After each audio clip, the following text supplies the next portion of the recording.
Lençóis, há 14 anos fazendo lençóis e fronhas com carinho. Nossas estampas são sempre pensadas em agradar nossos clientes e trazer para dentro do seu ambiente uma sensação de conforto. Nossa nova coleção está um arraso. Que tal uma cama cheia de estilo? Chique e elegante, não é mesmo? Várias estampas e cores, lençóis em malha 100% algodão, não criam bolinhas ao lavar e são extremamente macios. Personalizamos lençóis e fronhas conforme o seu gosto. Jogo de cama liso em tons escuros, perfeito para o quarto do homem solteiro ou até mesmo de um adolescente. Eu tenho certeza que nós temos o que você procura para deixar o seu ambiente ainda mais aconchegante. De Cama Lençóis, feitos com carinho. Rua Leopoldo Rous, número 95, Blumenau, Santa Catarina. Entregamos em todo o Brasil. Pelo fone ou WhatsApp 47 98 488 8202. Acesse nossas redes sociais, @De Cama Lençóis.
Olá, tudo bem com você?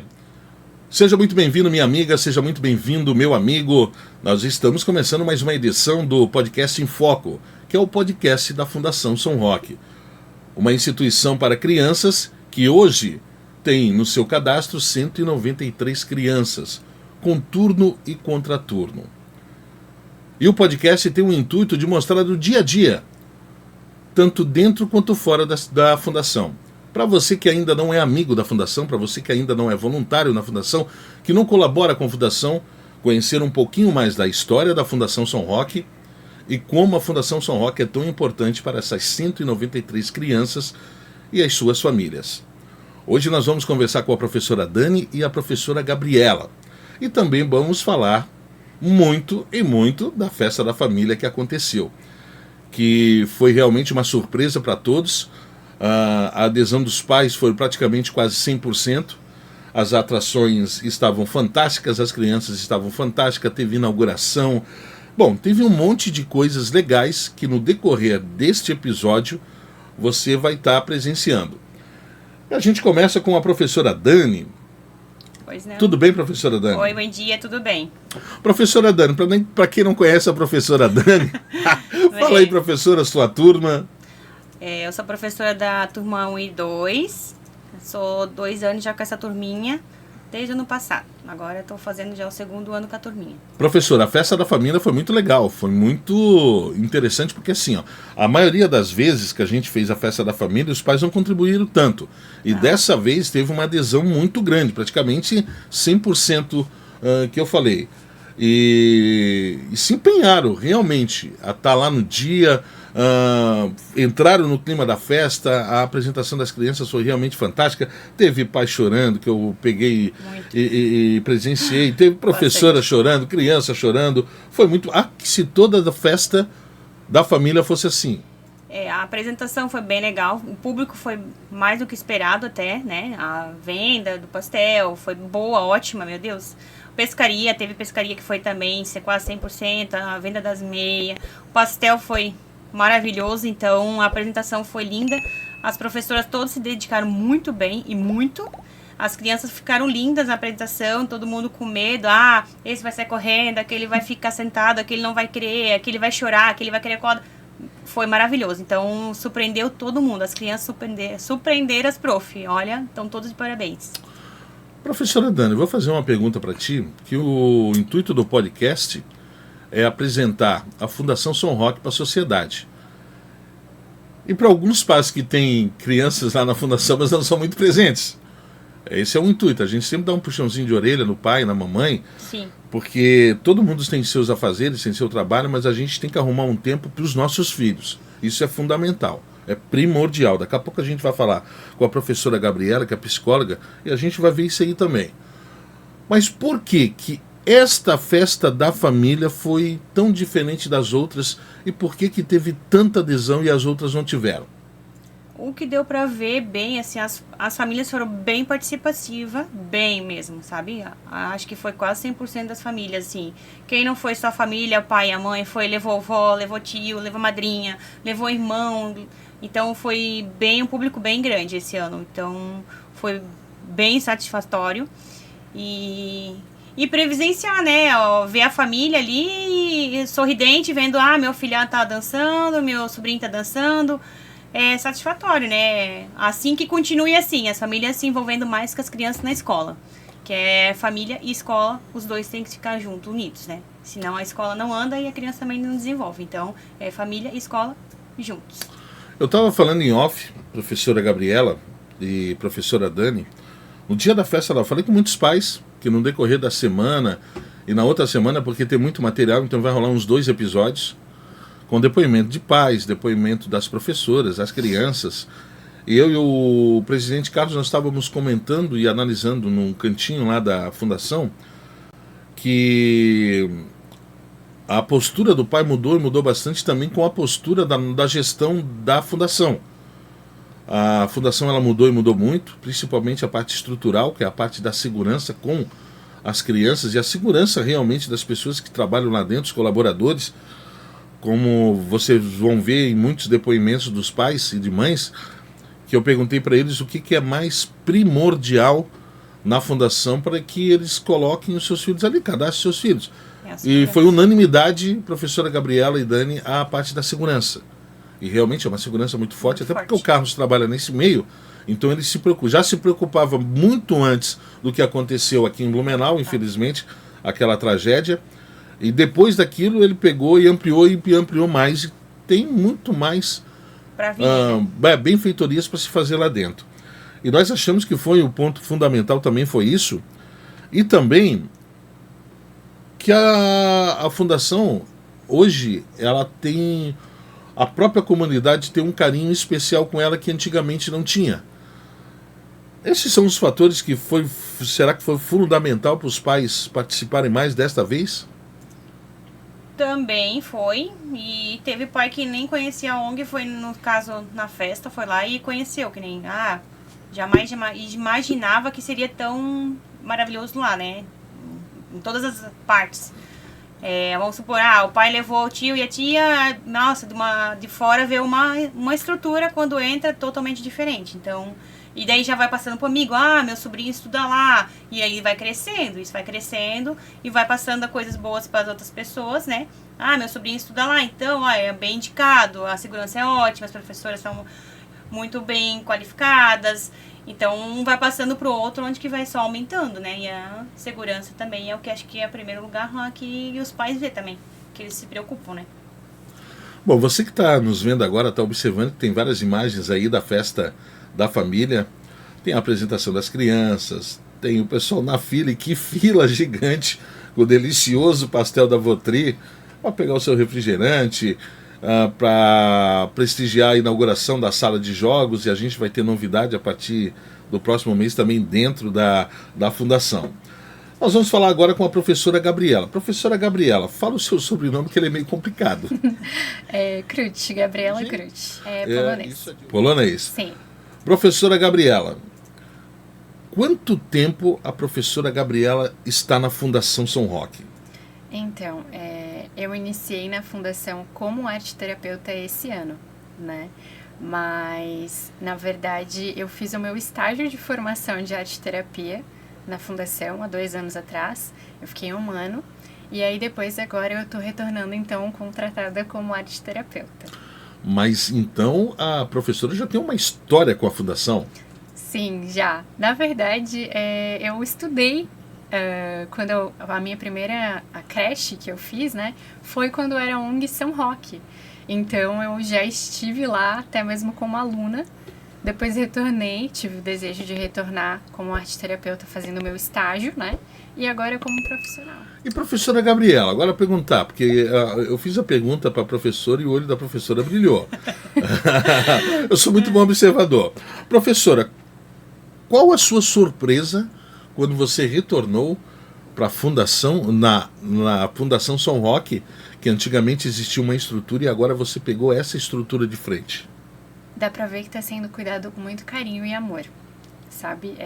Você entra ali dentro e tem a percepção de que é casa também, sabe? Que é um lugar que as pessoas estão cuidando, estão colocando todo o amor e atenção ali dentro para estar desenvolvendo e cuidando das crianças dali. Quanto tempo a professora é arte-terapeuta? Então, eu fiz a minha formação em 2023, né, e recebi meu diploma, então é pouco tempo ainda, né, 2 anos aí que eu tô na área como arte-terapeuta. Agora fazer uma pergunta para a professora que eu estou curioso e garanto que todo mundo que está nos vendo agora também está curioso. Por que escolher a arte-terapia? Então, a arte-terapia, na verdade, veio de uma escolha muito pessoal minha. Eu passei por um momento difícil. Eu acho que a maioria das nossas escolhas acabam vindo de processos difíceis que a gente passa, né? Então, veio de um processo pessoal meu mesmo. E que eu consegui perceber que na arte, a arte tem um grande potencial de cura, né? E de desenvolvimento de si mesmo. Então, a partir dali eu fui atrás de pesquisas, né? Eu fiquei curiosa, mas o que será que dá pra estar encontrando aí através da arte?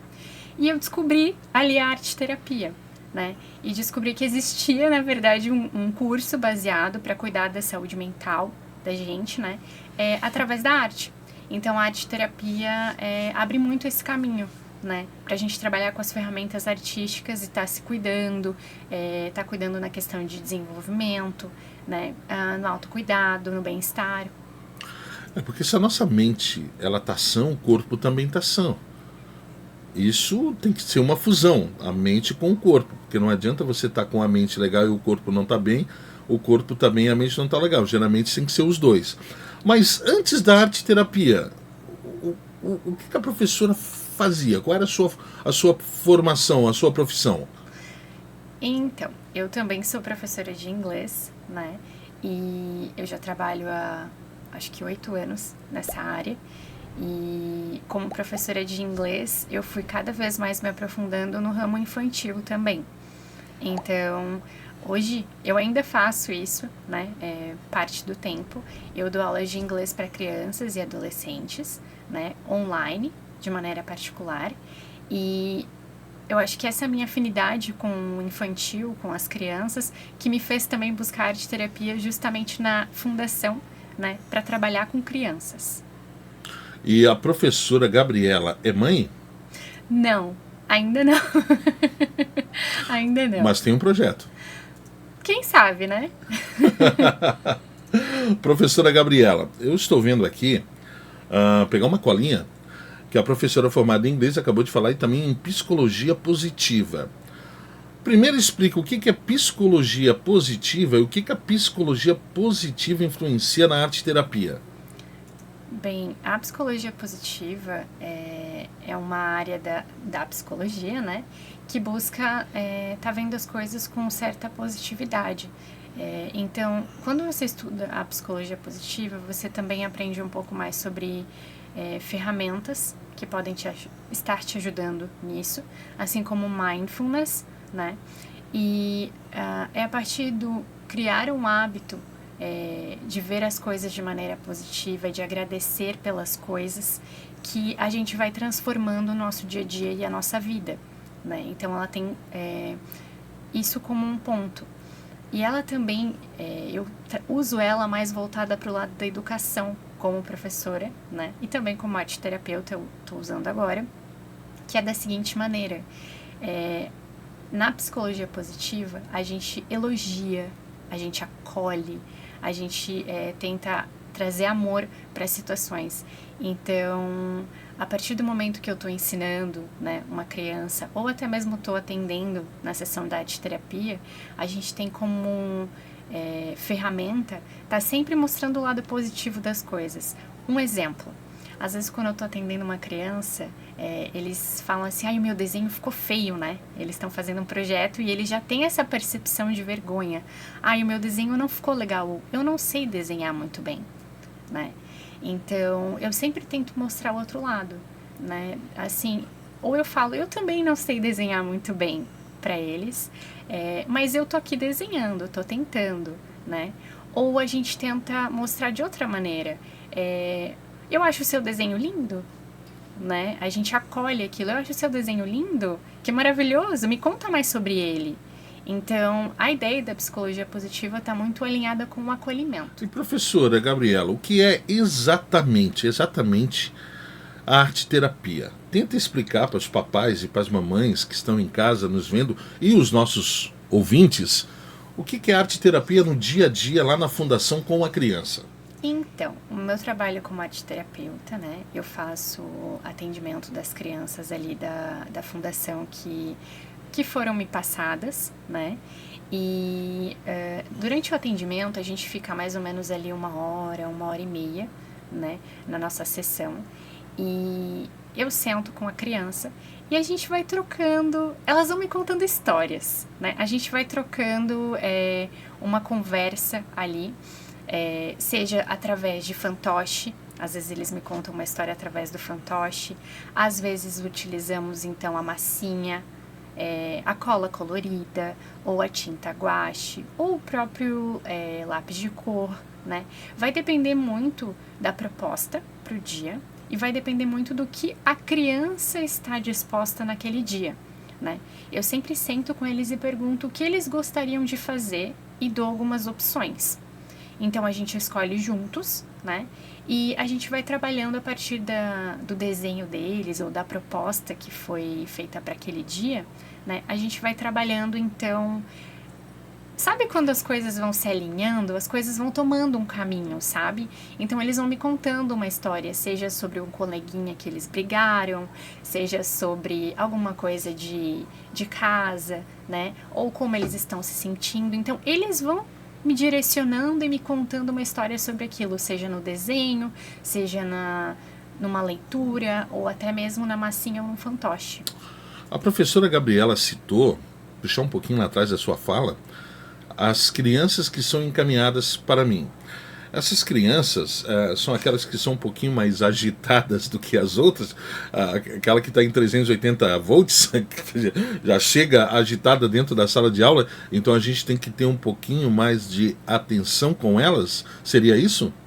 Sim, na verdade foi feita uma reunião, né, com a coordenadora pedagógica ali da fundação, e aí ela me passou uma lista de nomes que... já tinha sido conversado com os pais, né? Os pais já estavam cientes dessa situação. E tem que ter um pouquinho de atenção a mais, né? Isso, que precisa estar tendo ali, que precisam de um cuidado a mais, né? Então, porque na sala de aula, né, todo mundo está tendo ali um atendimento, digamos assim, são várias crianças, né? Então, às vezes, essa criança em específico, ela precisa estar tendo uma atenção a mais, um cuidado, que nem sempre a Pro vai estar conseguindo fazer, porque ela tem várias crianças para estar dando atenção, né? Então, na arte terapia, a gente conversa, se reúne para estar trabalhando aquela questão específica de por que precisar tanto dessa atenção, né? Professora Gabriela, na prática, quais são os benefícios, o que é benéfico, tanto para a instituição de educação, quanto para o pai e a mãe, quanto para a criança com a arte-terapia? Para a criança, né, vou começar pela paciente. Para a criança, a gente percebe o desenvolvimento, né? Na questão na sala de aula, as professoras tendem a perceber já o quanto a criança está mudando, né? Porque, querendo ou não, a partir do momento que a gente trabalha as coisas que incomodam, as coisas que estão ali dentro da gente, a gente vai melhorando no nosso dia a dia. Então, para as pros na sala de aula, elas percebem, os pais percebem dentro de casa no comportamento, depois de um tempo, né? Como que a criança está se comportando diferente com aquilo que foi trabalhado, né? E para a fundação em si, as pros ficam mais felizes, então a fundação fica mais feliz também, né? Eu ia perguntar para a professora Dani, mas a professora Dani é do berçário, então por enquanto ainda não. Por enquanto ainda não precisa, a turminha não precisa da arte-terapia. Mas eu tenho certeza que algumas turmas, principalmente as professoras do contraturno, né, Dani? Essas precisam, porque tem algumas crianças lá que são tem um pouquinho mais de energia do que as outras, vamos falar assim. Tem bastante mesmo, assim, conforme vai passando o dia, a gente vai percebendo, que nem a Gabi falou, as professoras vão dizendo, esse precisa mais de ajuda, esse quer mais atenção, então elas não conseguem dar o dia todo só atenção para elas, que tem mais 14 dentro da sala esperando a atenção dela. Então ela já começa a ajudar nesse ponto. É pouquinho? Aquele pouquinho já ajuda aquela criança, já uma hora e meia já ajuda muito para eles, já é bastante. Então é muito legal essa parte da arte terapia que vai ser feita com eles lá com as crianças na fundação daí. Professora Gabriela, a parte do contraturno dentro de uma instituição para criança, ela por um lado ela é boa, por outro lado ela é um pouco complicada. Por quê? Vamos raciocinar junto. A criança ela vem de um outro colégio na parte da manhã ou na parte da tarde, e lá existe uma normativa, lá existe um segmento. Quando ela chega na fundação já é outras normas, outro segmento. Então às vezes ela pegou e aconteceu algo lá no colégio, ela vai extravasar lá dentro da fundação e vice-versa. Então nesse tipo de caso a arte-terapia cai como uma luva, né? Sim, com certeza, porque querendo ou não são dois ambientes diferentes, como você mesmo disse, que tem regras diferentes, tem colegas diferentes, né? Então é interessante sim para crianças que às vezes estão extravasando nesses lugares, né?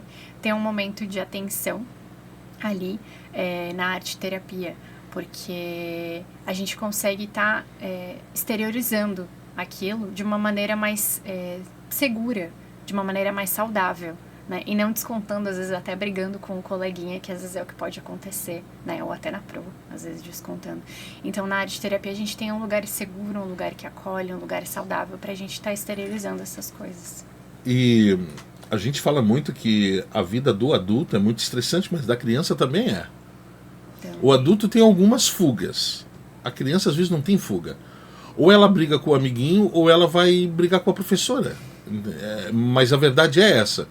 Então, como existe a ajuda para o adulto, a ajuda para a criança também é fundamental, porque ela não vai crescer sendo aquela pessoa que vai descontar tudo em cima dos outros. Ela vai ter uma forma de canalizar de repente, essa angústia dela, ou essa frustração dela. Exatamente. E as crianças, elas ainda estão aprendendo a lidar com as emoções, né? Então, às vezes, eles nem sabem por que eles estão com raiva ou por que eles estão tristes. A criança, ela tem aquela tendência, às vezes, a se botar a chorar, e porque é a maneira que ela tem de exteriorizar o que ela está sentindo, né? Então, eles ainda estão aprendendo a lidar com as emoções. Nós adultos também estamos, né? Ainda. Mas, para eles, ainda é tudo muito novo.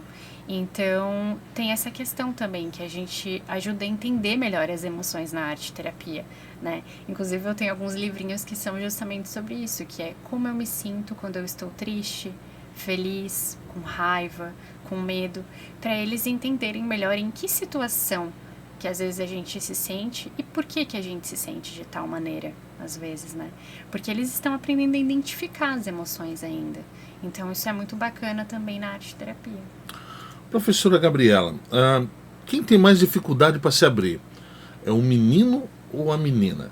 O adulto, o homem é turrão. E sempre vai ser. Porque ele nasceu numa sociedade que é machista, que ainda existe o machismo empregado em muitos lugares, não mudou muito não. É mais marketing do que na vida real, não funciona muito bem assim. Mas também tem o outro lado da mulher também, de ser tão maltratada nesse meio machista, que ela também se retrai um pouco. E a criança? A maior dificuldade continua sendo a menina, o menino ou a menina? A criança não tem esse padrão como a gente tem, eu acho, como adulto, tão interiorizado. Porque nós já passamos por todo esse processo de machismo, patriarcado, né? Isso. E tudo mais. E a criança, ela ainda é muito inocente. Então, se ela tem um contato, às vezes, com uma pessoa que é mais sensível, adulta, né, que tá ali no dia a dia dela. O lance da empatia, né? Exatamente. Eles não têm essa vergonha como a gente tem, às vezes, de expor um sentimento, sabe? Como eles estão. Se o meio deles, né, também não tem isso, se o meio incentiva eles a estar falando sobre isso, eles não têm isso. Não tem uma diferença ali entre o menino e a menina, sabe? Vem mais do que acontece ao redor. Eles são muito inocentes de certa maneira para essa questão de estar expondo como eles se sentem. Então, eu tenho pacientes meninos e meninas que se expõem igual. Professora, eu estou vendo aqui na sua ficha, a colinha, né, básica, neurodivergentes. A professora já trabalhou com crianças neurodivergentes. Explica pra gente o que é uma criança neurodivergente. Bom, quando eu fiz a minha referência ali das crianças neurodivergentes, eu estava me referindo a algumas crianças que eu atendi na fundação mesmo, né? Que, na verdade, quando a gente começou os atendimentos, ainda não havia um diagnóstico de autismo, né? Mas no início das nossas sessões foi percebido que essas crianças, elas tinham algo diferente, né? E como arte-terapeuta, nós não fazemos diagnóstico, certo? Então, o que é feito? Foram feitas as sessões, foi conversado com os pais e com a coordenação, né? E foi verificada a necessidade de um encaminhamento para um psicólogo, né? E um neuro também. E aí, a partir daí, eles fizeram o diagnóstico, né, dessas crianças, que foi a minha referência como neurodivergente, como autistas, né? Foram dois pacientes meus, na verdade, que os dois foram diagnosticados com autismo e com TDAH, né? Então, quando a gente está falando de neurodivergente, a gente está falando de pessoas com certos tipos de transtornos ou dentro do espectro autista, por exemplo. E explica pra gente o que é o TDAH, que virou uma sigla tão falada em internet, televisão, noticiários. É um transtorno, né? Transtorno de déficit de atenção e hiperatividade, né?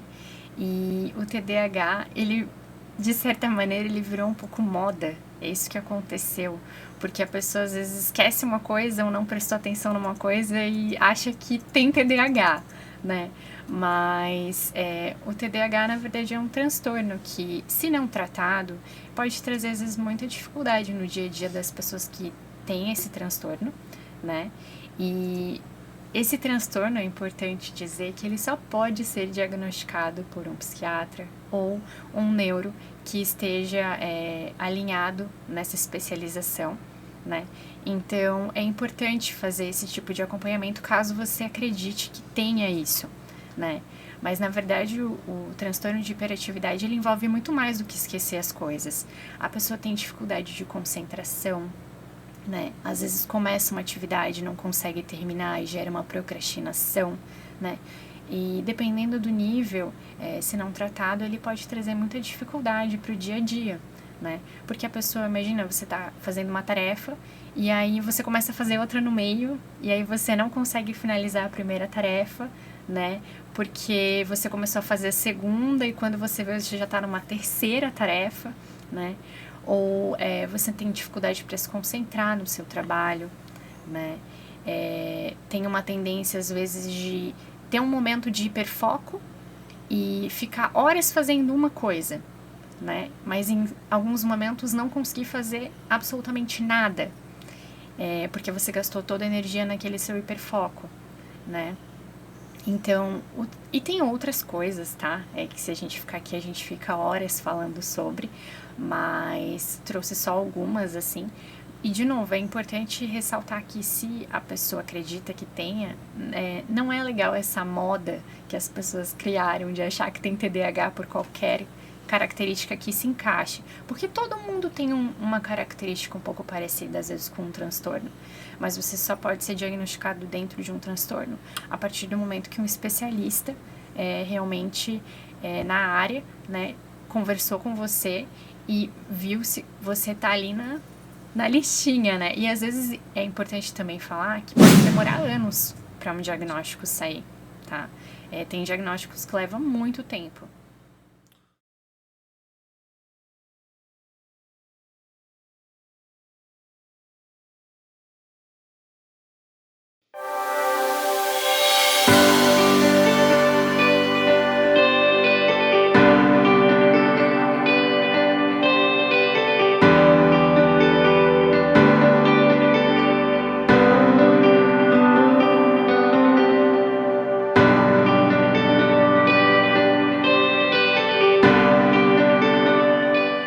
A gente teve um intervalo rapidinho para você conhecer um pouquinho mais dos nossos apoiadores, dos nossos amigos da Fundação. Professora Gabriela, o papo está tão bom, eu ainda tenho algumas coisas para perguntar para a professora. Por exemplo, como você enxerga a arte-terapia daqui a alguns anos, num futuro não tão distante? Eu enxergo ela essencial, porque a gente está com uma evolução tecnológica a 1000, né? Então, com as crianças de hoje em dia, por exemplo, nascendo já com o uso de tela, né, a arte-terapia se faz essencial. Não só a arte-terapia, mas a psicologia, né, essa área da saúde mental se faz necessária, né, porque a gente está aí o dia todo conectado com tela, conectado com tecnologia, com IA, né? E a gente precisa muito de acolhimento e de relacionamento, né? O ser humano, ele precisa se relacionar. E às vezes passa tanto tempo na frente da tela que esquece um pouco disso, né? Porque você tá ali, tá vendo vídeo, tá vendo, né, alguma coisa ali que te entretém, mas o problema é a quantidade de tempo que a gente acaba fazendo isso. E esquece de estar indo lá fora brincar, por exemplo, uma criança, né, brincar na rua, brincar com os amiguinhos, porque o ser humano, ele aprende se relacionando, né, errando nos relacionamentos e acertando. Então, na briga pela bola, no futebol, né, que às vezes a gente aprende a como controlar a raiva, um exemplo, né. Então, se a gente fica só dentro de casa, no celular ou no videogame até mesmo, isso acaba interferindo em como a gente pode se relacionar ou não, né, em como a gente aprende a se relacionar ou não. E eu vejo a arte-terapia e a área da psicologia muito necessárias agora e daqui pra frente, sempre foram, mas principalmente com esse avanço tecnológico. Eu estava torcendo para que nessa sua resposta tivesse um gancho para mim fazer uma pergunta sobre tecnologia, mas a professora já se adiantou. O quão importante é a inteligência artificial para um profissional que trabalha com a saúde mental?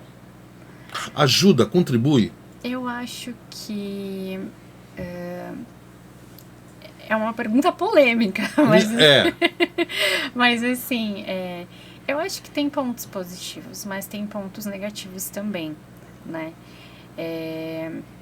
eu diria que se você programa, né, uma IA, se ela é programada para estar te respondendo de uma maneira... Porque assim, quando, por exemplo, você vai entrar ali no ChatGPT, né, um exemplo, Sim. tem como configurar ele, Sim. né? Como que você quer que ele te responda, você pode botar suas informações, ele pode salvar e ele pode dar alguns conselhos. Então, assim,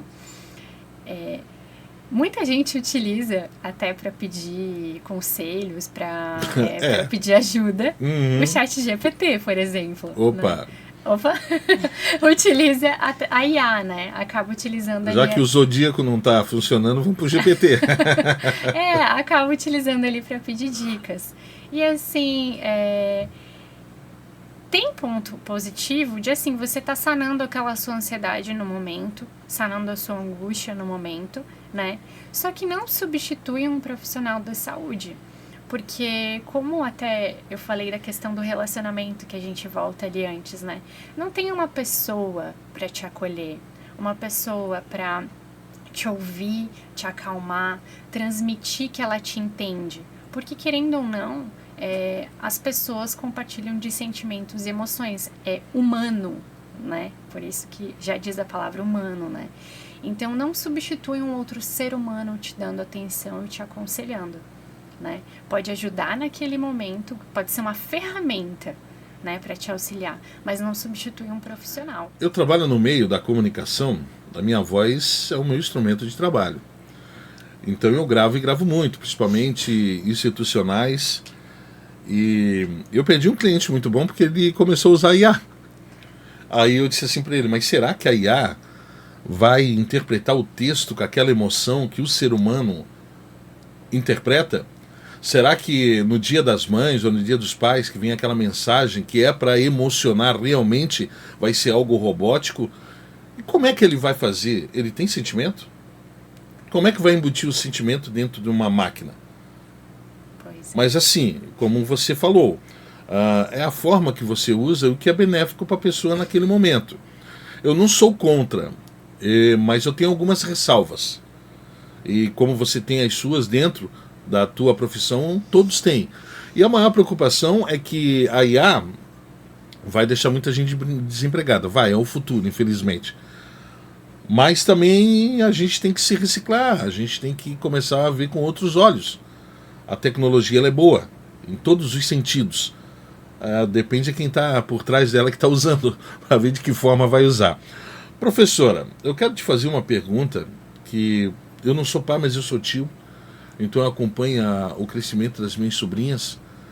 E a gente vê no noticiário, eu, por exemplo, eu não noticio tragédias envolvendo criança, idosos, de forma alguma, mas a gente está por dentro porque é a profissão. Como é que a gente consegue pegar e controlar a criança para a criança não entrar em sites permissivos, aqueles jogos que fatais, que vira e mexe a gente vê uma notícia que uma criança desafiaram ela a fazer isso, a fazer aquilo, aí veio a morte. Como o pai, como a pessoa que consegue pegar e afastar a criança desse tipo de situação, que é complicado, não é? A gente não está 24 horas com ela. A gente deixa o celular com ela porque a gente precisa se comunicar. Esse é o lado bom da tecnologia. Antigamente, meu Deus, tu tinha que correr num orelhão. Né, Dani, se tivesse uma ficha, não tem, como é que tu ia pegar? A pessoa tá lá. Não, mas o celular agora tá ali. Então você tem um modo de segurança, você saber que o teu filho, porque ele vai te atender, ou pelo GPS que está no celular. Mas também tem um outro lado, ela também tem muito acesso a muitas coisas que... daí uma pessoa me falou assim, Grilo, vai lá e bloqueia. Meu Deus do céu, se eu te falar que a minha sobrinha me dá um banho na tecnologia, então elas estão muito mais avançadas do que a gente. Mas qual a forma ideal para o pai ou para a mãe agir ou tentar não deixar a criança chegar nesse ambiente? Olha, eu acho que comunicação, tá? Porque se a gente estabelece um ambiente de comunicação e confiança com a criança, o adolescente, eles vão sentir que podem te contar as coisas. E a partir do momento que você entende o que está acontecendo, você como adulto consegue direcionar ele, né? Ou ela, enfim. Então, se a criança sente que ela tem um ambiente seguro para estar contando o que está acontecendo no dia a dia, né? Seguro que eu digo assim, que ela não sente que a vai ter ser... confiança. Isso, né? No sentido assim que ela não vai levar uma bronca, né? Porque às vezes as crianças têm medo de se abrir por isso, né? Medo de levar um castigo, por exemplo, né? E se os pais estabelecem esse ambiente de comunicação de confiança, a criança sente que pode estar ali se abrindo, contando, né, falando sobre o que aconteceu no dia a dia. Às vezes, um coleguinha, às vezes não é nem a criança, às vezes um coleguinha tá jogando um jogo e apresentou para ele ou ela, né, e aí ele também quer jogar. E aí é onde entra o pai para instruir, né, e a mãe para instruir ali, olha, esse jogo eu não acho que seja legal, né, ele pode trazer isso, isso e aquilo, né, vamos tentar focar em coisas mais positivas, né? Então, eu acho que essa é a palavra-chave. A comunicação e a confiança são as duas palavras-chave para isso. Para a criança sentir que pode estar se abrindo. E é claro, como tu falou ali, né? Bloquear esses ambientes que não são seguros para crianças, né? E adolescentes. Claro que tem gente que toma um banho na tecnologia, às vezes a própria criança sabe desbloquear quando já é mais... mais esperta, ou não só nesse sentido, mais velha, né? Porque quanto mais velha, mais eles sabem mexer nas coisas também. E aí eu acho que é isso, assim. A gente não vai poder depender deles não desbloquearem, mas se eles confiam na gente, eles podem contar. Dani, agora eu vou falar com a Dani mãe. Ai, meu Deus. A Dani mãe. Esse assunto é um assunto polêmico, é um assunto de importância para a sociedade. Tu tem 2 filhos, tem uma filhinha de quantos anos? 5. E um filho de? 10. São inteligentes demais da conta. O menino mesmo é muito inteligente. Ele é muito inteligente, ele é antenado com as coisas. Como é que tu trata desse tipo de coisa com os teus filhos? Porque a gente vê o noticiário direto, noticiando. Sim.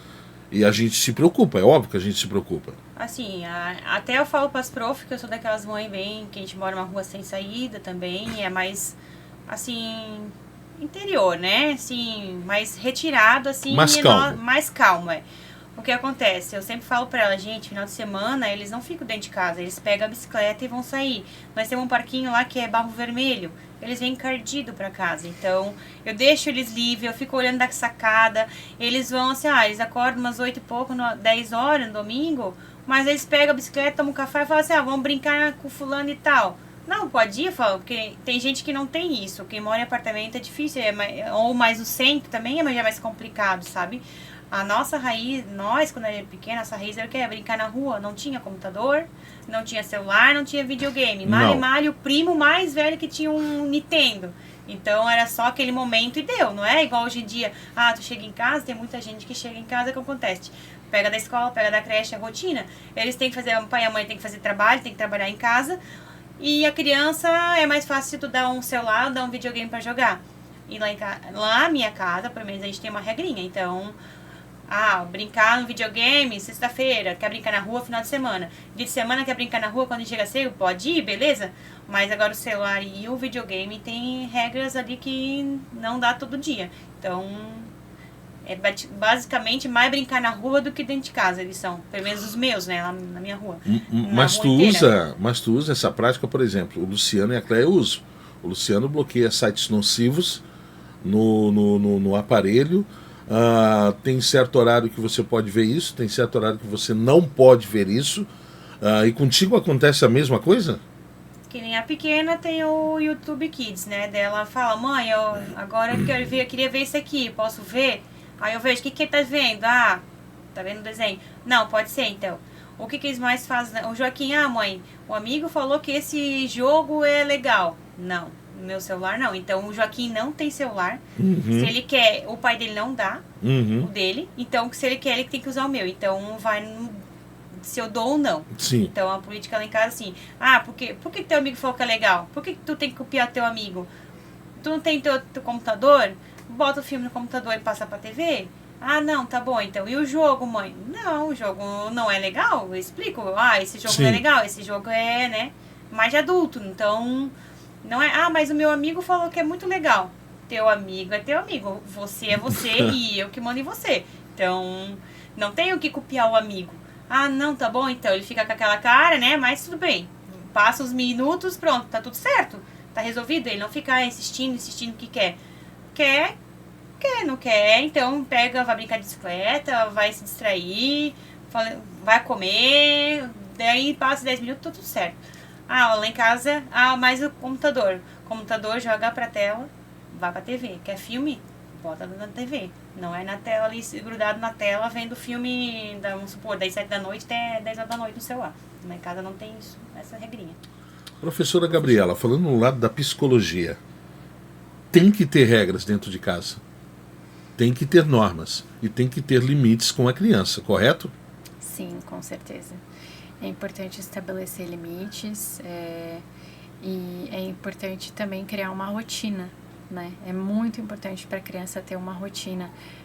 Como a minha colega falou ali, ela disse assim, tem o horário de pegar na creche, pegar na escola, e depois o que vai fazer, né? A gente vai se reunir, sentar como família, vamos fazer um lanche, vamos, sei lá, agora vai ter uma hora para você ficar vendo uma coisa que você gosta, que né, a gente libera aqui em casa, né? E aí depois vão brincar de alguma coisa ou fazer tarefa, né?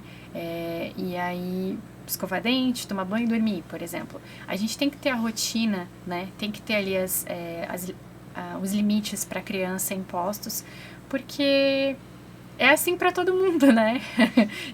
A gente tem que mostrar para a criança quando ela ainda está em desenvolvimento, porque quando for adulto, ela vai ter isso também no dia a dia dela. Professora Gabriela, pegar um gancho de uma fala lá atrás, porque a gente está chegando na reta final e eu acho muito pertinente. A professora falou de confiança. A criança tem que ter aquela confiança no pai, tem que ter aquela confiança na mãe. E tem que ter também aquela confiança no professor. Às vezes a confiança que ela não tem na mãe e no pai, ela vai depositar na professora porque rolou uma empatia. E a maioria das vezes essas crianças, elas não falam o que elas estão sentindo para o pai e para a mãe, elas falam para a professora, né, Dani? E essa tua função de arte-terapia, as crianças se abrem muito para ti, elas falam o que está acontecendo com elas, porque lá em casa, porque a criança ela fala, ela não mente, ela fala tudo que acontece. Então elas se abrem muito contigo, elas sabem que estão passando problemas ou não? Sim, do jeito delas, mas sim, elas contam histórias, né? Às vezes é dentro disso que a gente tem que descobrir quem é quem. Às vezes a história que ela tá me contando, que a amiguinha tá tendo um problema, mas na verdade é ela, e ela não quer dizer que é ela, né? Isso, ou até mais criativo ainda. Por exemplo, um monstro. Opa! Ou uma bruxa. As histórias elas vão para personagens, sabe? Porque é como eles conhecem o mundo. E às vezes é muito difícil identificar que, para eles ainda é difícil identificar e dar nomes, sabe? Sim. Então eles me falam, vou dar um exemplo. Um monstro fica com raiva quando ele não pode ganhar o brinquedo que ele quer.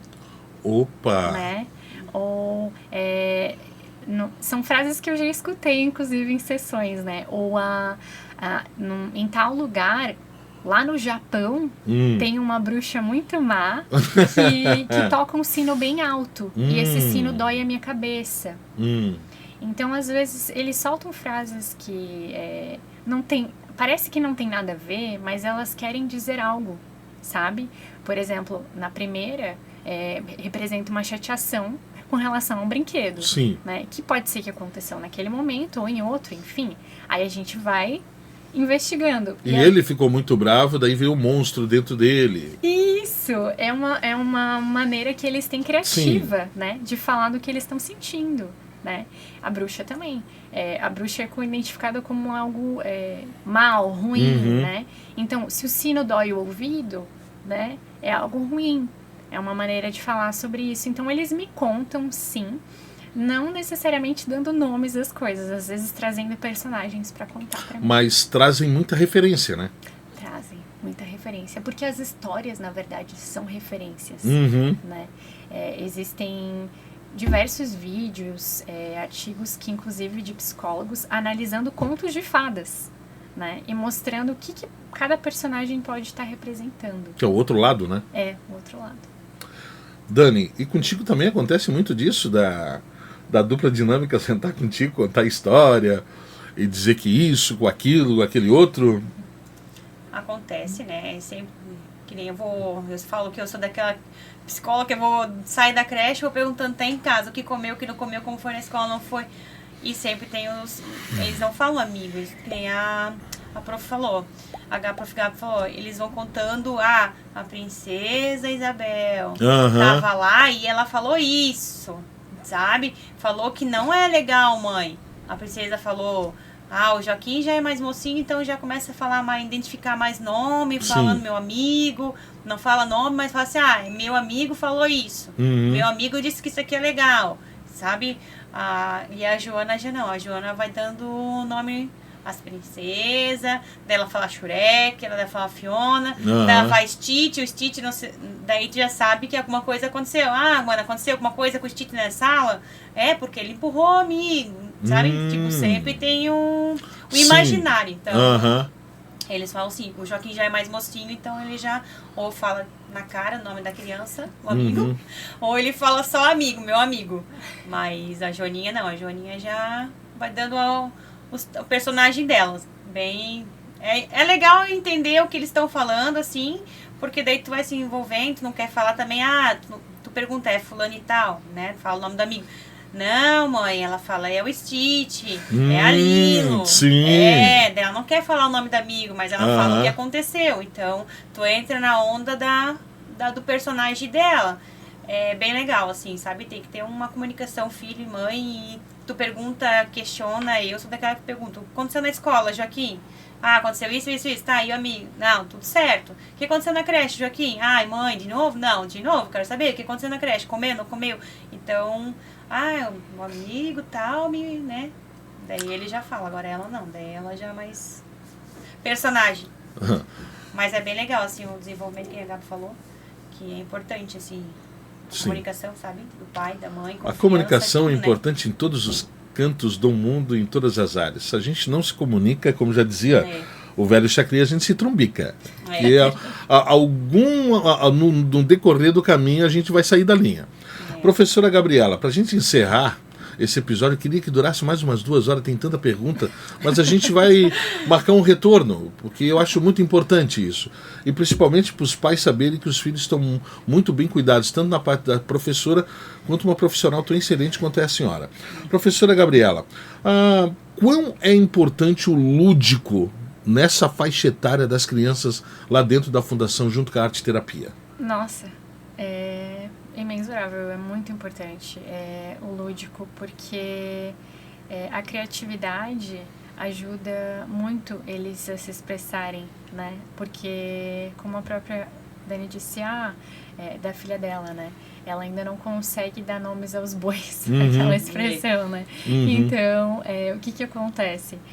Ela utiliza o imaginário. Então, se a gente expandir isso, é bacana porque até pode gerar isso no futuro como adulto, é uma maneira de trabalhar numa área com comunicação, criatividade, né?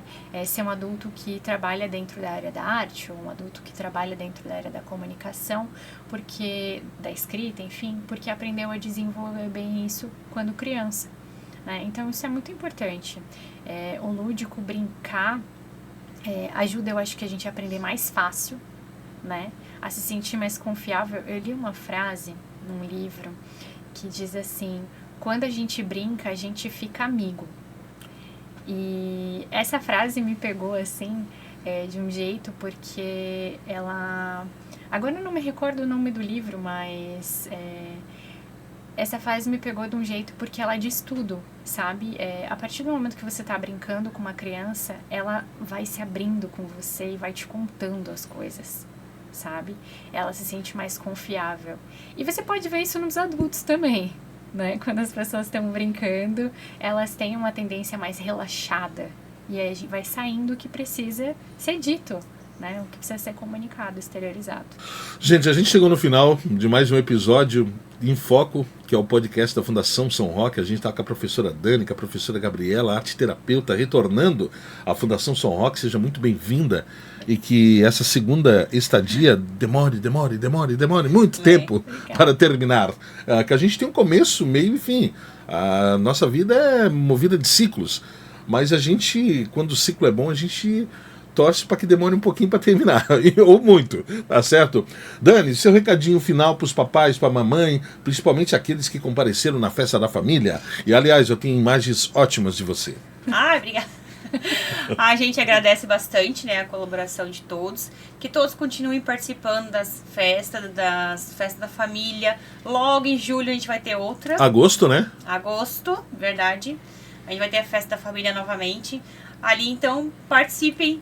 Façam parte da comunidade, convida pai, madrinha, tio para vir junto, para ver seu filho apresentar, venha e participe, venha conhecer a fundação. Professora Gabriela, seu recadinho final. Eu quero agradecer por eu estar voltando aí para um lugar que me ensinou tanto e por ter essa oportunidade de estar trabalhando na fundação. E pedir também aos pais, né, que busquem pela arte terapia para as crianças, fala lá na coordenação. E aí a gente pode estar trabalhando aí o que precisa ser exteriorizado e tá desenvolvendo, tá virando amigo, brincando e virando amigo, isso. Né? E é isso. Muito obrigada pela oportunidade também de estar aqui.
Grazi, superou a expectativa? Superou todas as expectativas, todas. A gente agradece muito a participação dos pais. Foi gratificante hoje ver a fundação cheia de pais, todo mundo participando. Muito bom, muito obrigada.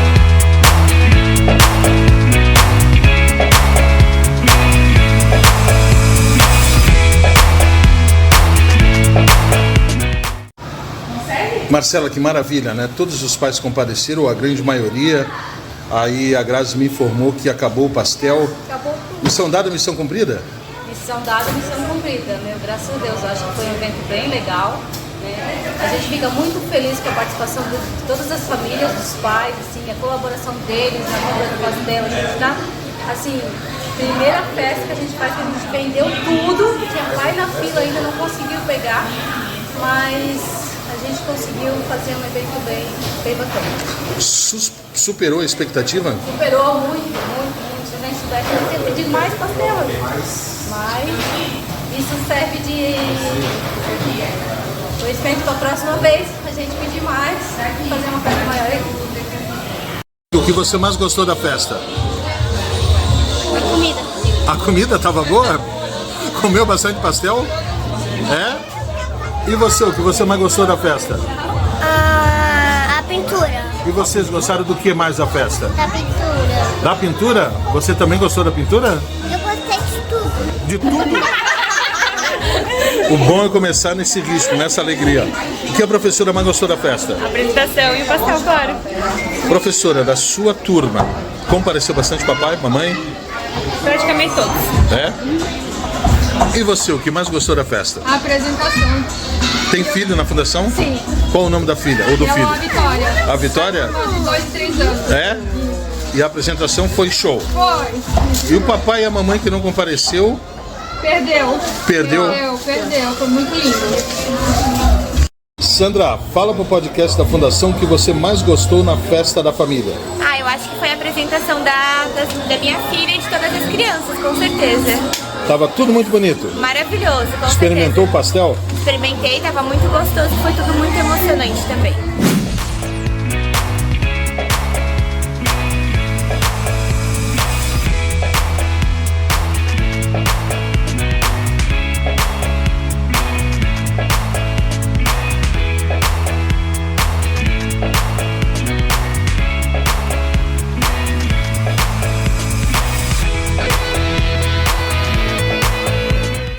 Presidente Carlos, missão dada, missão cumprida? Sim, Marcelo, missão dada, missão cumprida. Cara, foi um baita do evento. Uma pena que faltou pastel, a gente vendeu mais do que imaginava. Então superou as expectativas. Superou.